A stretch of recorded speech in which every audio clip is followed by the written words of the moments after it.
Hello and welcome everyone. My name is Jatin. I'm Senior Technical Marketing Manager and I work with vSphere Technical Marketing team at VMware. I mainly look into things like vSphere Upgrade, vSphere Lifecycle Manager and anything which is related to core vSphere platform. And apart from that, I also look into Power CLI. This is getting started session for Power CLI. So if you are trying to learn Power CLI, then I think this is the session for you, where I will be providing all the information and all the fundamentals which you need to know before learning Power CLI. The story of Power CLI is incomplete without understanding PowerShell. PowerShell is basically a command line tool provided by Microsoft, but in addition to that, PowerShell also provide you a programming language constructs. With the help of these constructs, you can basically create your own scripts and automate different aspects of your infrastructure. So if you are working on Windows, then PowerShell is already installed on your system, and let me quickly show you that. So if I search PowerShell, I get these multiple application with the name containing PowerShell, right? So let me open the Windows PowerShell first and let me quickly check the PowerShell version. This is similar to what you have been experiencing with something like command prompt. It is also a console based application, but as I have said, apart from the command line capabilities, this also provide you programming language constructs so that you can automate your task. Now, if we check the PowerShell version on this particular console, this is 5.1 and the PS edition is desktop, which basically says that it is only compatible to run on Windows. But you can install PowerShell core on Windows as well as on Linux and other operating system. If you want to run PowerShell on a non-Windows operating system, then you need to install PowerShell core. So if I search PowerShell, I do have another application, and if I open this up, this opens up PWSH. PWSH is like a command which invoke PowerShell core. Ignore this particular error. This particular error is something which we will discuss later in the session.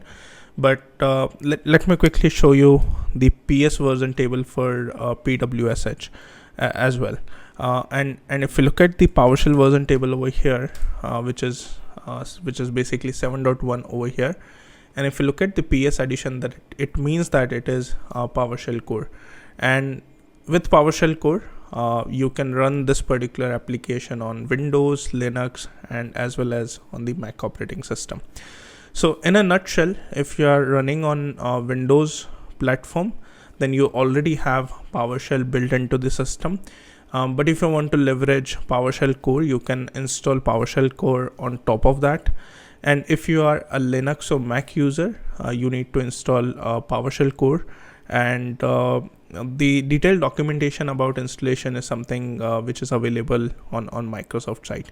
But for a simple understanding, whenever we are working in Power CLI, we will be using PowerShell as its execution engine. So let's come back over here. The application which I am into right now is the Visual Studio Code. This is the code editor which I use for development purpose. So in VS Code, you can write your scripts, you can test your scripts, and it's pretty much a lightweight code editor which you can use in your environment.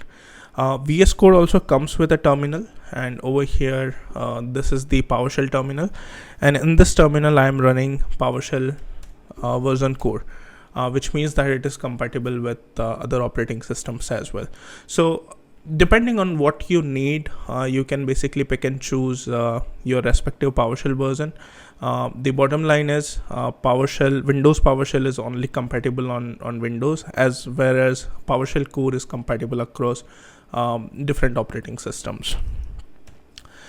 Talking about Power CLI, then it is a set of PowerShell module which help you to manage and automate different aspects of VMware infrastructure. When I say different aspect, I mean that Power CLI has got coverage across most of the VMware products and solution. So if you think about managing vSphere with Power CLI, then this is exactly the command line tool which you will be using. If you think of managing and automating different aspect of your vSAN environment, then you can do it with the help of Power CLI as well. So we have got 700 or 800 plus CMD-LEDs, and these CMD-LEDs have the coverage across most of the VMware production solutions which you can think. Recently we have done a survey, and it was basically conducted by our vSpeaking podcast team. It is a very famous podcast which has come out of VMware ecosystem, and in that particular podcast we have actually asked VMware admins that what is your preferred tool whenever you work in the VMware technologies.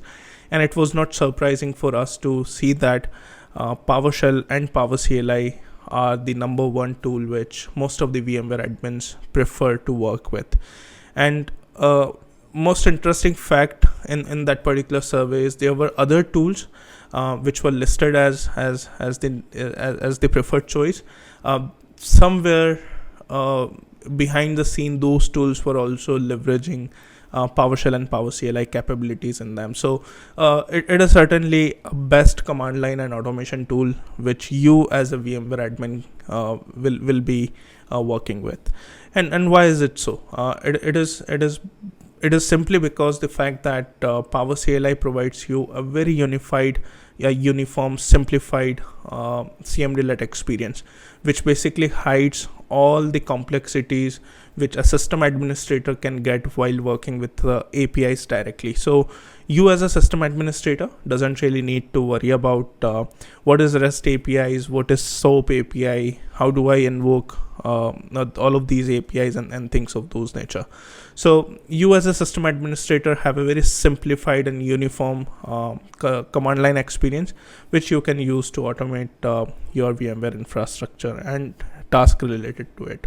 As I have already explained, PowerShell is a cross-platform tool which you can run on Windows, Mac and Linux. So does Power CLI, because once we have got PowerShell core, we have also ported Power CLI modules to something like PowerShell core, so that it has become compatible with Mac, Linux and Windows operating system.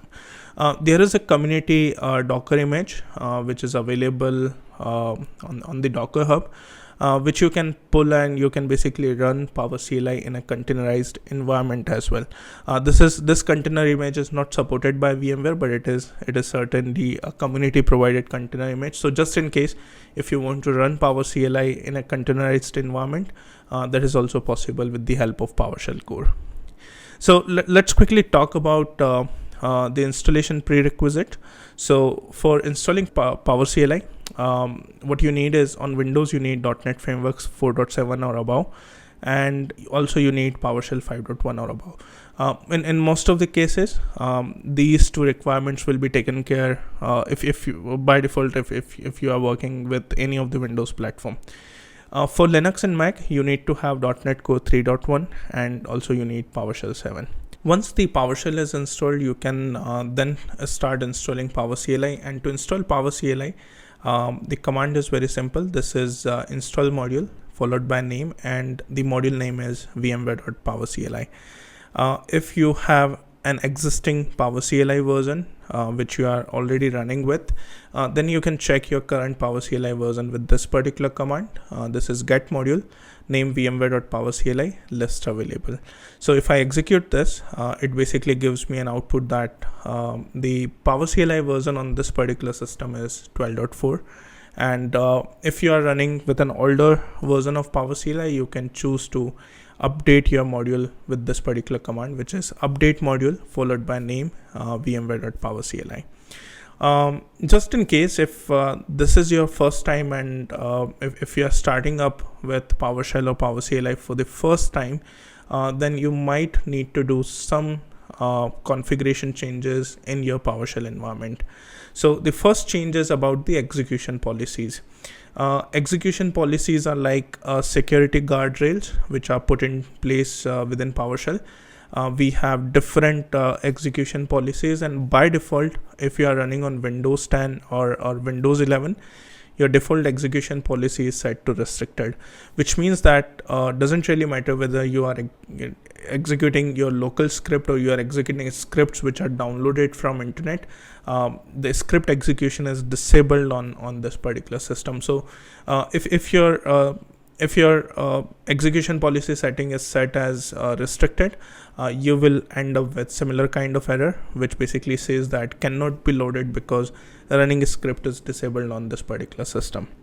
If you are running PowerShell on Windows Server, then your default execution policy is basically remote signed, which means that you can execute the PowerShell scripts which are locally stored. But if you are trying to execute any script which you have downloaded from internet or from any file share, or even if you have downloaded those PowerShell script as an email attachment, those remote script will require to have a valid certificate signature from a trusted publisher. This is the default setting on the Windows Server, which still allows the script execution, but the script execution will be allowed for the local scripts, and all the remote scripts will be required to have a valid certificate signature. There is another execution policy which basically defines, which is basically unrestricted, which means that none of the PowerShell scripts are required to be signed by any certificate authority. So you can find the details about execution policy on this particular page, which is basically a help section. So if you go and check this particular help, this is basically about execution policy, and over here we have the definition of all the execution policies which are currently available for PowerShell. But in short, if your execution policy is set as restricted, you will not be able to execute any of the PowerShell or PowerCLI script, and you will see the similar kind of behavior. So let's go ahead and change the execution policy. But before I do that, let me quickly show you what is the current execution policy which I have. And for that, the command is get execution policy. And if you see that the execution policy is currently restricted on this particular system, and that is why we are not able to execute any PowerShell script on this particular system. So let's go ahead and change this particular execution policy, and for that the command is set execution policy, and I am setting this this execution policy as remote signed. Run selection, and again you have received the error, but this error is something different. What it says is PowerShell has updated the execution policy successfully, but there is a setting which is currently overriding your current PowerShell session. So to understand that, if I execute get execution policy, and if I list all the policies which are currently set for this particular system, then what I have is I have process, which is the current PowerShell session, is still set as restricted. But if I see the current user, it has changed to remote sign. So to fix this particular issue, what we need to do is we need to close the PowerShell session, and we need to open this this VS Code one more time, and then we will be able to execute the PowerShell script without any problem.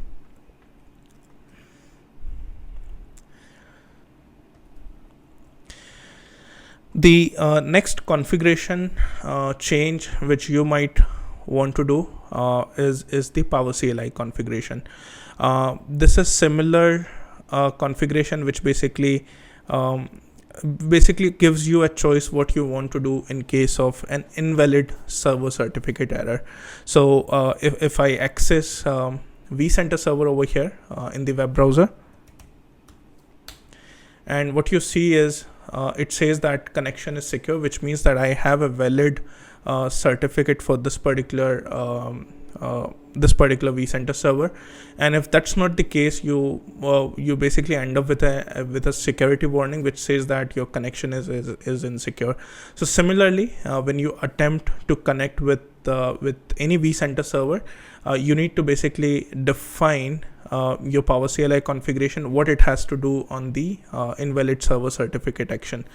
The best practice is it should fail the connection. It should not connect to that particular vCenter server, And to fix this particular thing, what you need to do is you need to download the trusted root certificate and then install this particular certificate on your system. However, if you want to basically ignore the certificate warning, you can do that by executing this particular command, which says set power CLI configuration followed by invalid certificate action, and then you can set this to ignore. So in the fail, it will require a valid certificate in order to connect to the vCenter server. But in case of ignore, it will simply ignore and skip the certificate warning check while it connects to the vCenter server. So that's about it. That's how you install Power CLI. So now we have installed PowerShell as well as Power CLI on the system. So it's time for us to look into some of the PowerShell fundamentals, which is quite useful while you learn Power CLI. So the first thing is what is PowerShell cmdelete? These are oftenly pronounced as commandlets, and these are PowerShell commands which you can execute against any system. And these commands have a very simple syntax. It follows verb noun structure, which means that any PowerShell commands will be starting with a verb, and these verbs are get, set, test, start, stop, and things of those nature. And then it is followed by a noun.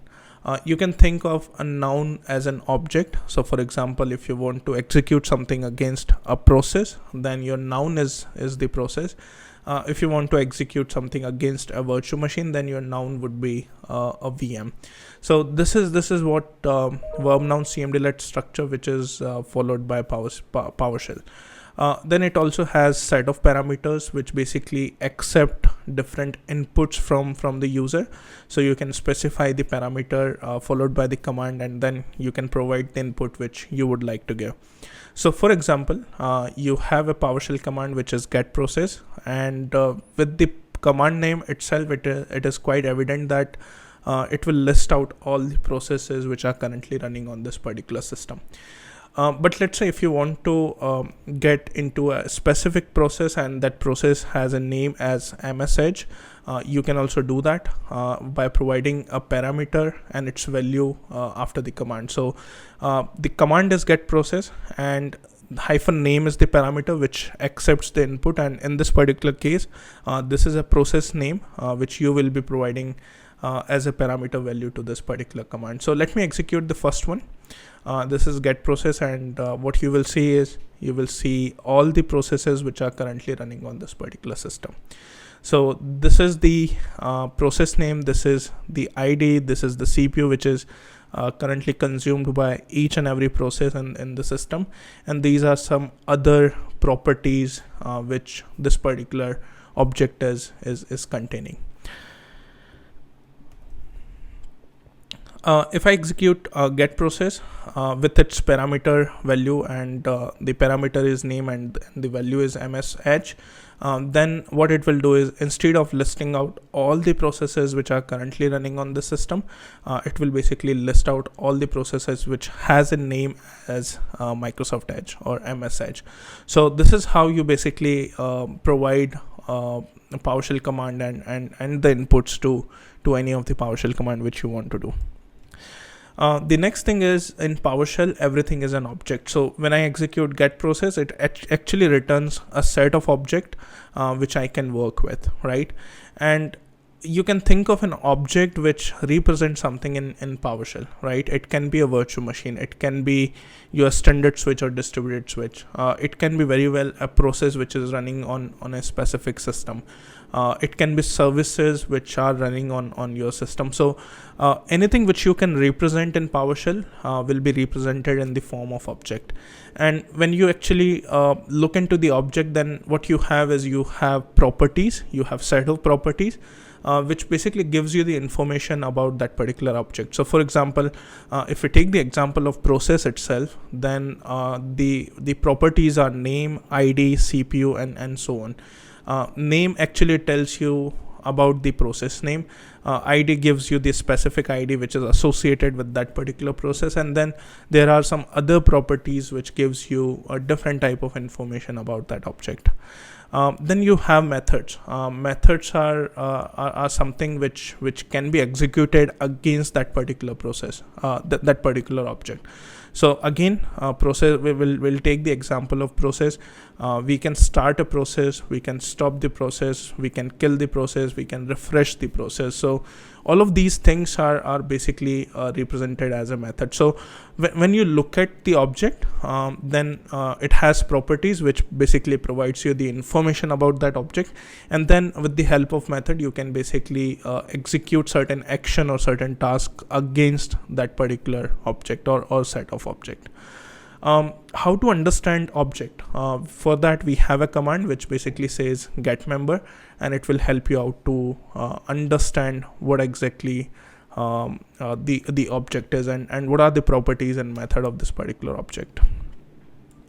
So let me quickly go ahead and let me execute this particular thing. So I'm executing get process and then followed by get member, and what it will give me, it will basically give me the information about this particular object. So it basically returns a process object. This is the object type, and then it has certain methods which I can basically invoke against a process, because it's the object type is process. So I can kill a process, I can start a process, I can refresh the process. So these are the methods which are basically available for that particular object. Similarly, the output which you see after get process is the default output, but PowerShell object has got a lot more information beyond the default output which you see. So it has got information about all of these things. It has the information about base priority, it has the information about container, handle, ID, what is the machine name it is running on, and then different properties which are associated with the process. So when you execute any command, it doesn't really mean that the output which you see on the console is the only information which is available on that particular command. If you execute that particular command with get member, then you can understand all other properties which are currently associated with that particular object, and you can further drill down more information about the object which you want to understand. So let's get back to this particular point. Why object is important? Because you can reuse the object throughout its life cycle. So for example, if you see under my taskbar tray, you will see that I don't have a notepad running. So let us start the process notepad, and what you see is I have actually invoked a notepad process, and it has started this particular text editor. Now let me go back, and what I will do is I will reuse this particular object, and the object is get process followed by name, and name is notepad. So if I execute this one, it basically returns me a process with the ID 6576, and then it also has a process name which is notepad. And what we are doing over here is we are storing this particular object into a variable which is notepad process, so that we can reuse this particular object to any other command in the later part of this demo. So if I execute this, I got this particular output which says notepad process, and if I execute what is notepad process containing in this particular system, then you can see that the output is actually similar. This is the same output as we have got after executing this command. So it has the same process with the same process ID which is 6576. So what we are going to do is we have stored this particular object into a variable, and we will reuse this particular variable in other command, and we will try to kill this particular process. So for that, what the command is, you have notepad process, and then you can basically pass this particular object information to another command which is basically the stop process. And the symbol, the vertical line which you see over here, is we call it as pipeline. What it means that the output of first command will become the input of the second command, and that's what that is just one of the use case about reusability of the same object throughout its life cycle. So once we execute this one, then you can basically see that the notepad process is not running anymore. And now if I type get process and notepad, you will see an error which basically says that cannot find a process with the name notepad. So what we have done is we have collected the object into a variable and we have reused that particular object into another command, and then with the help of that pipeline we have basically passed that particular object to stop process cmdelete, and it has actually stopped the notepad process. There are a few more things which you can do with the help of with the help of an object. Again, I will execute get process, right? And what you will see is you will see a default output which has got 6 properties. You have got process name, you have got I don't really know what this property is, but you have got ID, you have got CPU, you have got working set memory, you have got physical memory, and you have got known page memory information for each and every process. So this is the default output, but just in case if you want to have your own output and if you want to collect a specific information from that particular output, so how would you approach that particular task? So the first thing is you need to figure out what are the properties which you want to fetch once you execute any cmdelete. So to understand that, again the same command, which is basically get member.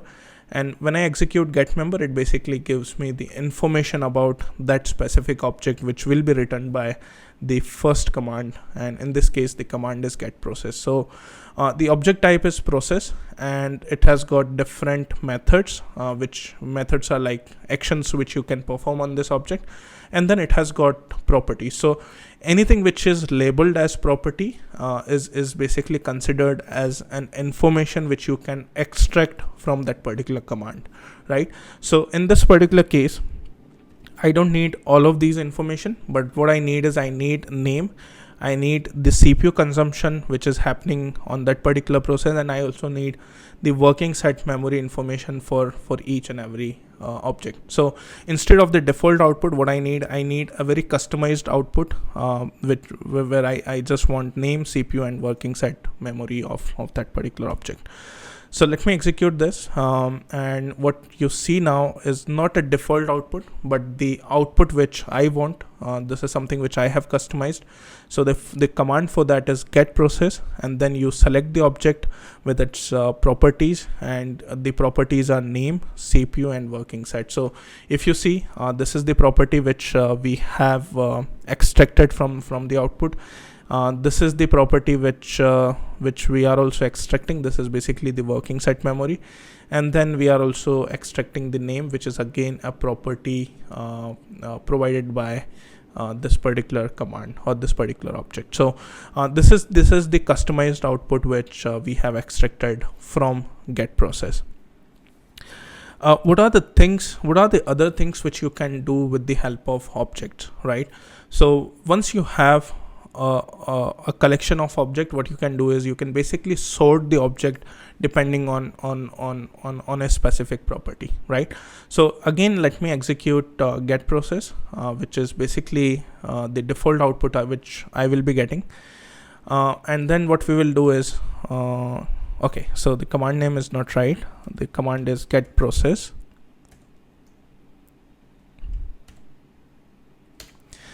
This is the default output, but now what I want is I want this particular output to be sorted out based on the CPU property, which means that it should basically list out the processes depending on its CPU consumption. So for that, the command would be get process, and then we will be doing sort object, and we will be sorting based on the property CPU. And if I execute this, now what I have is look at the CPU property and look at the values over here. It is basically in the ascending order, right? So this is the process which is consuming almost 0 CPU, and then you have all the processes which are consuming more CPU, and all of these processes are basically sorted based on the CPU consumption in the ascending order. So let's go ahead and change the order into the descending one, right? So again, for that, the command is sort object, same property is CPU, but this time we would like to sort this into the descending order. And once this is done, we only want to see the name and CPU of that particular process, right? We don't want any other information beyond that, right? So now if you see, the order of your output has got reversed. You have SVC host, which is consuming more number of CPU cycles. Then you have different processes which are now in the descending order from higher to lower. Now we will basically fine tune the same output, and we will list out the top 10 processes which are currently running on this particular system, right? So for that, what we will do, the same thing, sort object. We will be sorting this based on the CPU property, and then we will be basically sorting this out in a descending order. And once this is done, we will only be selecting name and CPU, and we will be selecting the first top 10 processes which are consuming more CPUs in the system. So let me quickly go ahead and quickly execute this one. And when I execute run selection, this is what I get. I get the top 10 processes which are currently consuming more CPU on this particular system than the other processes. So you have quickly seen how you can basically reuse the object for your own benefits. Another operation which you mostly do with the collection of object is filtering. So there are multiple ways in which you can do filters in PowerShell, and most famously you do it with the help of properties and parameters. So the first way is obviously with the help of parameter, right? So for example, this is something which I have done the filter based on parameter, where I'm asking get process where the name is MSH. But there are PowerShell CMDlets which doesn't have the same syntax, and they don't provide certain parameters to basically filter out certain output. So in that particular case, what you can do is you can use another command, which is where object. So you basically collect the collection of object, which is basically get process, and then you basically apply the filter with another command, and that command is where object. And the syntax for that command is where object. Then you need to provide the filter script. Anything in PowerShell which is a script will be encoded into the curly braces. So now this is the place where you will be writing you will be writing your filter definition. So we have a very special type of variable which is PS item, and let me quickly explain this particular variable quickly. So when I execute get process, and when I do filter with the help of $PS item, what $PS item does is it basically it basically reads each and every row which is present in this particular output. So in the first iteration, it will reach out to this particular row. It will check the filter definition on this particular object. If it match, it will return the output. If it does not match, then it will move to the next object in the same collection. So for filtering, we will use this special type of variable which is $PS item. It basically traverse one object at a time in a set of collection. Before we get into the filter, let's quickly understand about the wildcard as well, right? So let me quickly run this particular command. Wildcards are basically help you to generate different string patterns, right? And we'll touch base on these things in more detail. So when I execute get help, and it has a help section about the wildcard, which you will be using into the where object CMDlet. And most of the time when you work with PowerShell or PowerCLI, you will be using the first wildcard, which basically means that if you use this particular wildcard before or after of any character or any string, it means that it accepts all the characters which are presented before or after of that particular filter script. So for example, the example over here is you use a asterisk wildcard. This is asterisk, so it means that it can accept the possible matches like a followed by capital A, then A followed by G, and then Apple is also a perfect match for this particular wildcard. What is not matching in this particular wildcard is banana, because it starts with B. But here in this particular example, it starts with A, but it doesn't really matter what are the character and what are the character set it will basically end with. So this is the wildcard which you will be using most of the time. But let's get back to the where object cmdelete one more time, and when I execute this particular command, which is get process, and what I want is I want to filter out the object which has a name equals to msh, right? So let's run this particular command and see what the output which we get. We get the processes which has got a name as msh. Most of the time it will be difficult for you to know the exact process name which you want to filter out, or exact value which you want to filter out. So in that particular case you can use the wildcard. So in my case, I know that this particular process has edges in its name, so I can use this particular filter, which basically says $ps item.name is like asterisk edge, which basically means that it can start with any other string, but it should have edge in its name, and it will end with the edge. So when I execute this particular script, it will again give me the same result, but this time the filter specification has got changed. It has actually matched this particular pattern, which has the process name which is ending with edge, and it has the process name which can start with anything which PowerShell can think of. So these are the things which you can do with the help of wildcards. The next thing is, and this is again the reusability. What you are seeing in all of these commands is we are collecting a collection of object, and then we are passing this collection of object to multiple commands in a very sequential manner. So this is the reuse which we are currently doing. So again, let's look at this particular example where we are sorting out all the processes with its descending order for based on CPU property, and then we are selecting the first top 10. And what we will be doing is we will be exporting this particular output in a CSV file. So let's go ahead and pipe this same command into another command, which is basically export CSV. And in this particular case, I will use another CSV file, which is top processes.csv. Let's go ahead and run this particular command. And if I execute this, this has exported to this particular file. And if I click on this,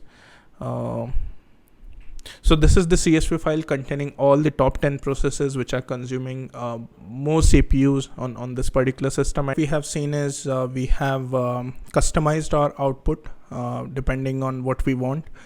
We have sorted our collection of object based on the CPU property. Then we have also seen how we can filter out a collection of object, and also you can basically reuse the same collection of object, and then you can export this to any file format which you want. So all of these things are really useful whenever you will work in Power CLI. There are a few more things which you need to know before jumping into writing scripts with Power CLI. And these things are like controlling the script flow. So you can control the script flow with the help of decision making loops, with the iteration loop, which you need to use to repeat the same process for multiple objects, right? So first let's quickly discuss the decision making loop, which is basically the if else condition.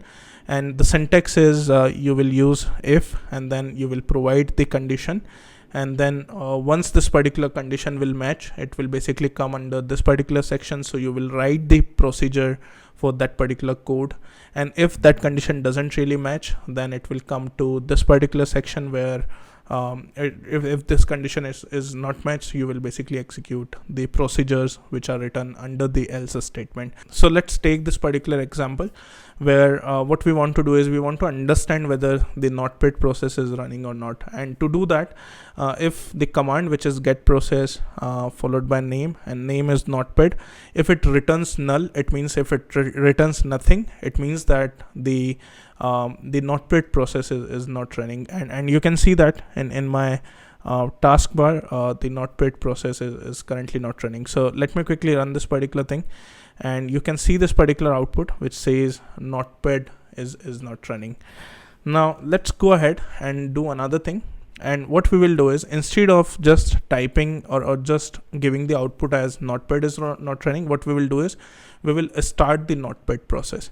And this is the same thing which we are doing with the help of if else statement. So if the notepad process is not running, what we are going to do is we are going to start the notepad process. But if the notepad process is already running, it should not start the process, and instead of that it should basically return that notepad is running, hence no action is required. So let me quickly run this particular code and let me see what output we see. When I execute this particular code, it basically start the notepad process, and if I see the console, it says that notepad is not running and starting the notepad process. So this is a simple decision making statement where it basically checks the condition. If that condition matches, it basically goes under the if set of procedures. If that condition doesn't really match, then it basically goes to the another condition, which is basically the else one, and then whatever procedure you write under if and else, it basically simply execute that. So whenever you are writing PowerShell script or PowerCLI script, you will be using lot more these if else statement to make the choice what that particular script execution needs to do on certain condition. Let me go back and let me now get into this particular thing, right? Another flow control flow loop which you will mostly be dealing with is for each, right? It basically repeats the same process for all the object in a collection. So for example, I have a team and these are 4 team members: Jatin, Bob, Dab, and Niels. And what we need to do is we need to basically create a new virtual machine for all of these members, right? So let me quickly go ahead and let me quickly execute this particular section of code. And what it does, it basically prints the same thing for all of these users. What it prints, it needs to create a virtual machine for Jatin, for Bob, for Dev, and for Niels. So the syntax is we have this collection which is basically $team. It is again a variable, but this time instead of a singular value, it has a collection of object, and in this particular case these are a set of strings which are basically the team member names. And what it does is for each member in this particular collection, which is the team, it should basically create a new virtual machine. So let me connect to the vCenter server first so that I can execute the next demo.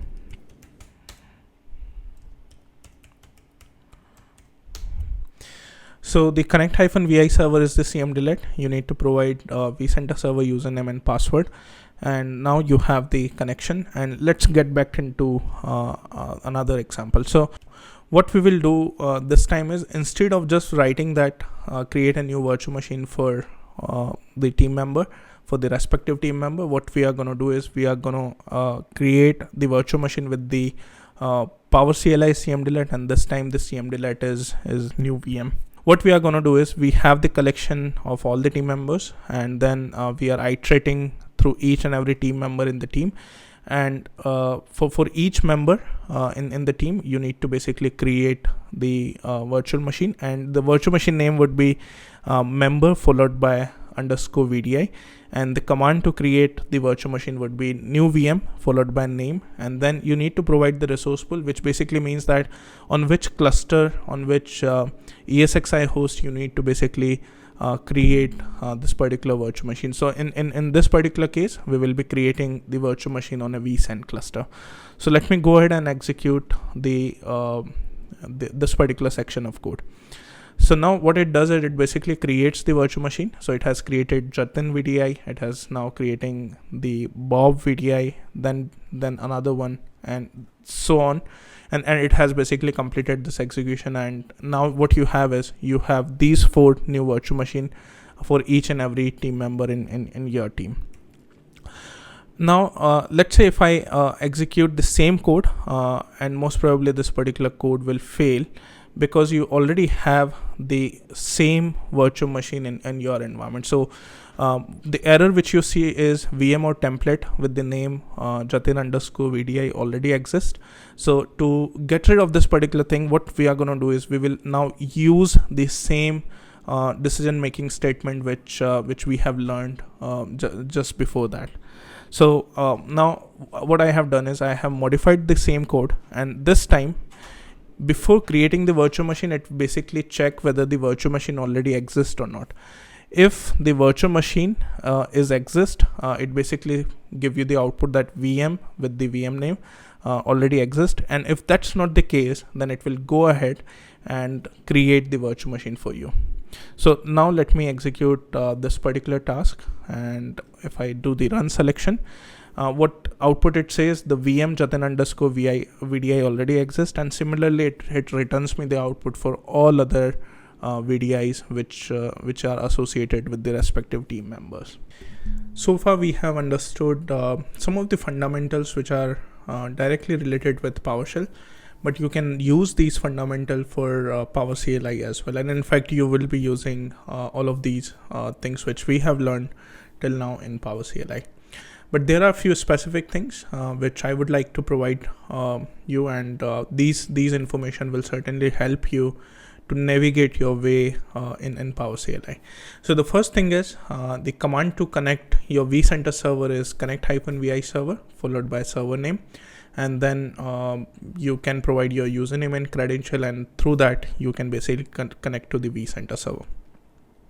As I have said, PowerShell is basically a modular framework, which means that there are Power CLI modules available, then there are other modules also available within the PowerShell ecosystem or within the PowerShell console. So how you can filter out the commands which are related to Power CLI. So for that, the command is get command. The type is cmdelete. Why I am specifying this is because we have low level Power CLI functions as well, and we just want to explore the cmdelete commands and not the low level Power CLI functions. So for that, the command is get command, type is cmdelete, and you can provide the module name, which is VMware asterisk, which means that all the modules which has the name VMware in it are mostly associated with VMware Power CLI. So let's execute this particular command, and it basically returns me a set of commands. And if we can count the number of commands which are currently available in Power CLI, then you have almost 700 or more than 700 commands which are related to Power CLI. So you have 775 command as of now. Depending on the Power CLI version, this number may vary from version to version, but for my system, the number of commands are 775. Now, how you can explore the command related to a specific object. So for example, the get process was the command for retrieving all the processes which are currently running in your system. So how can I understand what are the commands which are currently associated with the virtual machine? So I can do a quick guess that the command would have a name VM in its command name. So probably I can execute this particular one. This particular command retrieves all the commands which contains VM in its name. So it doesn't really matter whether it is virtual machine or whether it is another instances of the command which has VM in its name. So the better way to filter out the commands which are very specific to a specific object is using the parameter noun, right?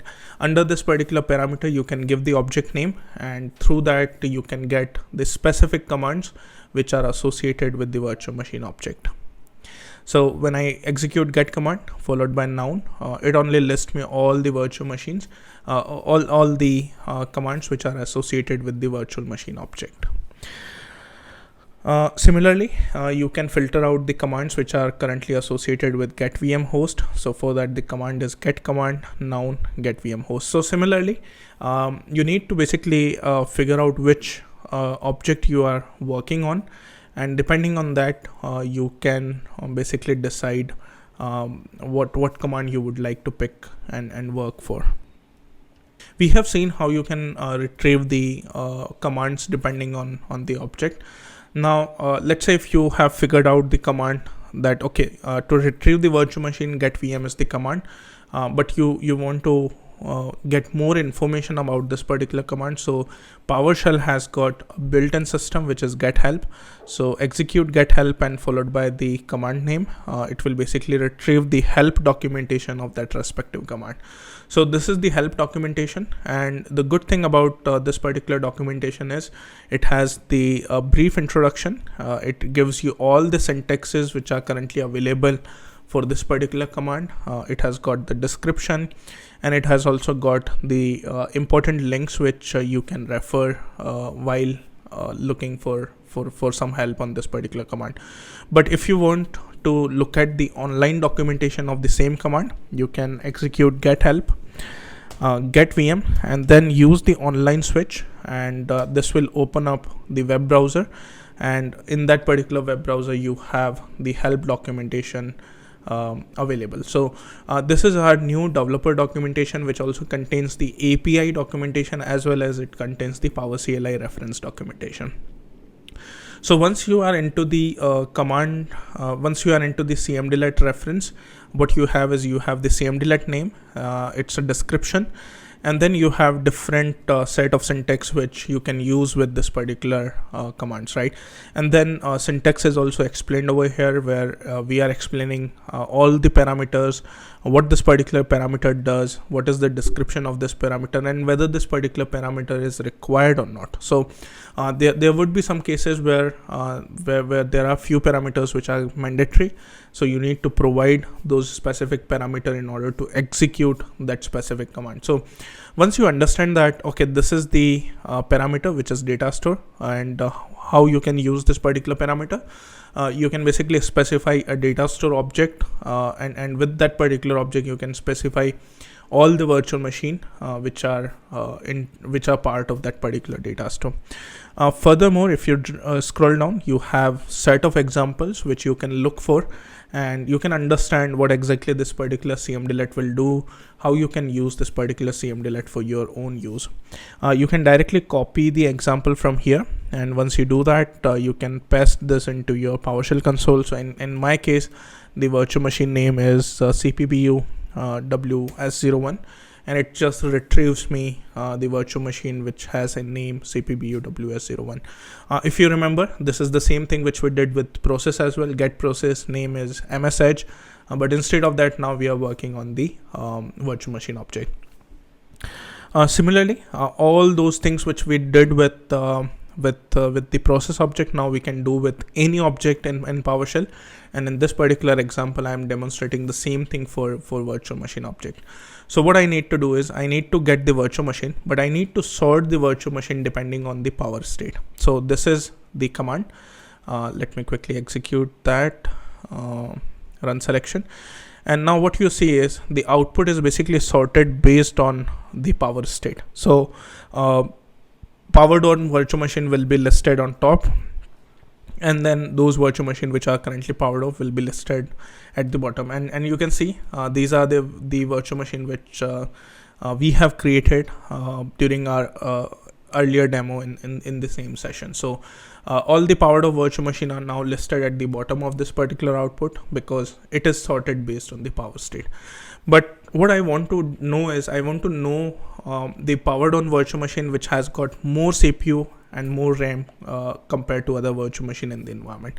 So what I have done is so far what you have experienced is you can sort the object based on a specific property, but you can also sort the collection of object depending on multiple properties in your collection of objects. So what I will be doing, I will be sorting the object based on power state, then number of CPUs which are assigned to that virtual machine, and then the RAM which is assigned to that particular virtual machine. And we will using the descending order, which basically means that it will basically list out the powered on virtual machine which has got more CPU and more RAM, and then it will list down the object in that particular order. So now if we see the output, it has got CPU WS02, which is the same system I am currently working on, is powered on. It has got 8 CPU, and it has also got 32 GB RAM. Similarly, VROps is VROPS appliance. It also has got 8 CPU, and it has also got 32 GB RAM. So this is how you basically work within Power CLI as well. You will use the same fundamentals which we have learned for PowerShell. You can sort, you can filter, you can use the decision making loop, and then you can create your own automation script with the PowerShell fundamentals. Let's quickly go ahead and show you a quick demo where we will be creating a cluster, a data center, and in this particular case, when I execute this particular thing, which basically creates a new data center. Let me change the name because I have already executed this one. So we already have these things available in our VI inventory. So let's quickly run this, and it will basically create a new data center. And if I go under the vCenter server, so now you can see we have a new data center which is Power CLI Demo DC1. And let me go ahead and create a cluster under this. So for that, the command is new cluster, name is Power CLI Demo Cluster 1, and the location is DC1. So let me execute this one. And what it has done, it has created a cluster, but the cluster setting says HA is disabled and DRS is also disabled. So you can see this particular value which says is HA enabled, which says basically false, which means that it is not enabled. So let's go ahead, and what we do is we will basically get the cluster detail, and then we will set that particular cluster to enable HA and DRS setting on the same cluster. So Power CLI Demo Cluster, not this one, Demo Cluster 1 and Cluster 1. So let me go ahead and get the Demo Cluster 1, and now I can see that HA is disabled and DRS is also disabled. So let's go ahead and check and change the HA and DRS setting on this particular cluster. So the command is get cluster. We will fetch the cluster information, and then we will use the same object and we will enable HA and DRS setting on that cluster. So when I execute the set cluster command, let it basically say enable the HA, and also we need to enable the DRS. So type A, which is basically confirm to all of these operations, because we are changing some settings on the infrastructure, and which might impact your infrastructure. So it's better to review all of these things and then only confirm whether you really want to execute that particular task. Now if I execute get cluster, and the name is I can see that HA and DRS, both of these settings are enabled. So this is a very simple way of managing your infrastructure or administrating your infrastructure, or you can write your automation script depending on what you need and what you want. The same PowerShell fundamentals which we learned, like object, decision making loop, will really help you to create your own automation script. There are few important resources which I would like to highlight, which are quite useful for you. So the first one is the Power CLI documentation, and this particular documentation is available at developer.vmware.com. So let me quickly open this one.